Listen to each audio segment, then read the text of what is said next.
Digital media جو ہے جہاں اس کے نقصانات ہیں، میں سمجھتا ہوں کہ فائدے زیادہ ہیں اگر انسان حق کی تلاش میں ہو۔ ریلیجن کے پوائنٹ آف ویو سے اتنی بڑی اپرچونٹی ہے کہ اگلے زمانوں میں اگر کوئی شخص حق کی آواز بلند کرتا تھا تو حکمران ایسے لوگوں کو خاندان سمیت قتل کروا دیا کرتے تھے، غائب کر دیتے تھے۔ اسی لیے آپ کو تاریخ کے اندر بہت کم لوگ ایسے ملیں گے کہ جنہوں نے سچائی کے لیے جو ایک اسٹیبلش ٹریڈیشنل چیزیں چل رہی تھیں ان کی مخالفت کی اور ان کو ورلڈ لیول کے اوپر پذیرائی ملی ہو۔ میرے اس پلیٹ فارم کا جو اتنا بڑا قد کاٹ ہے، اس کے پیچھے کریڈٹ سوشل میڈیا کو ہی جاتا ہے، اس ڈیجیٹل میڈیا کو جاتا ہے۔ آج بھی اگر یہ چیزیں نہ ہوتی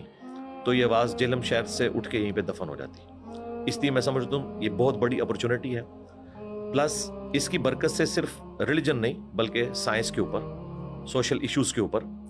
آپ نے اگر کوئی توانا آواز سننی ہے تو اس کے لیے آپ کو ٹریولنگ کر کے کہیں جانے کی ضرورت نہیں، کسی یونیورسٹی میں داخلہ لینے کی ضرورت نہیں کہ آپ فلاں یونیورسٹی میں داخلہ لیں گے تو فلاں پروفیسر کی بات آپ سنیں گے۔ آپ گھر بیٹھ کے مفت لطف اندوز بھی ہو سکتے ہیں، اپنی اصلاح بھی کر سکتے ہیں، بلکہ وہ ٹیلنٹ آپ کو ہنٹ نہیں کرنا پڑے گا، وہ آپ کو ہنٹ کر لے گا۔ پہلے تو لوگ نکلتے تھے کہ ایسے لوگوں کی تلاش میں، مجھے خود یاد ہے جب ہم چھوٹے چھوٹے تھے تو اس وقت اگر کسی گاؤں میں بھی کوئی اچھا سپیکر آیا ہوتا تھا جسے ہم لوگ اس زمانے میں اچھا سمجھتے تھے، اب تو ہم اس طرح کی چیزوں کے اوپر ہنستے ہی ہیں کہ کن کو ہم اچھا سمجھتے تھے، تو لوگ گاڑیاں بھر کے لے کے جایا کرتے تھے، کرایہ جمع کرتے تھے تاکہ اس سپیکر کی جا کے بات سنیں۔ اب گھر بیٹھ کے اس تردد سے گزرے بغیر آپ ایئر کنڈیشن روم میں کنسنٹریشن کے ساتھ سنتے ہیں، اور کوئی بات سمجھ نہ آئے آپ اس کو پیچھے کر کے دوبارہ دیکھ سکتے ہیں۔ اب سائنس بھی ہمیں بتا رہی ہے کہ جو بات آپ سنتے ہیں وہ آپ کے دماغ میں 10% ریٹین ہوتی ہے، لیکن جو چیز آپ دیکھ لیتے ہیں وہ 50% تک ریٹین ہوتی ہے۔ اور یہ ڈیجیٹل میڈیا تو اس سے اگلا ورژن ہے کہ دیکھنے کے بعد اگر آپ ریورس کر کے دوبارہ دیکھنا چاہیں تو آپ اس کو 70-80% تک لے کے جا سکتے ہیں کہ آپ چیزوں کو سیکھ سکتے ہیں۔ اور مجھے جو سب سے اچھی بات لگتی ہے وہ یہ ہے کہ جو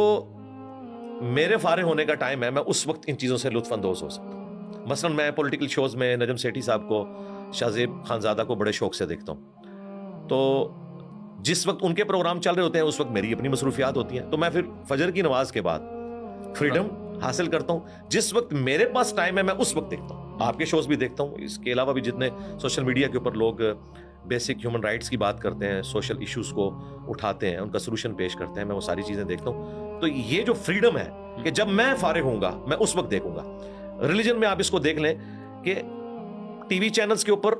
صرف رمضان المبارک کے مہینے میں روزے ڈسکس ہوتے تھے، ربیع الاول میں ربیع الاول ڈسکس ہوتا تھا، محرم میں محرم ڈسکس ہوتا تھا، لیکن آج اگر مجھے رمضان کے مہینے میں کوئی کربلا سے متعلق چیز سرچ کرنی ہے تو یوٹیوب آپ سے یہ نہیں کہے گی کہ آپ محرم کا انتظار کریں، وہ کہے گی جناب اتنی ویڈیوز اویلیبل ہیں، وہ پوری لسٹ لگا دے گی، جب آپ چاہیں آپ علم حاصل کر سکتے ہیں۔ یہ سب سے بڑی جو اپرچونٹی ہمیں اویلیبل ہے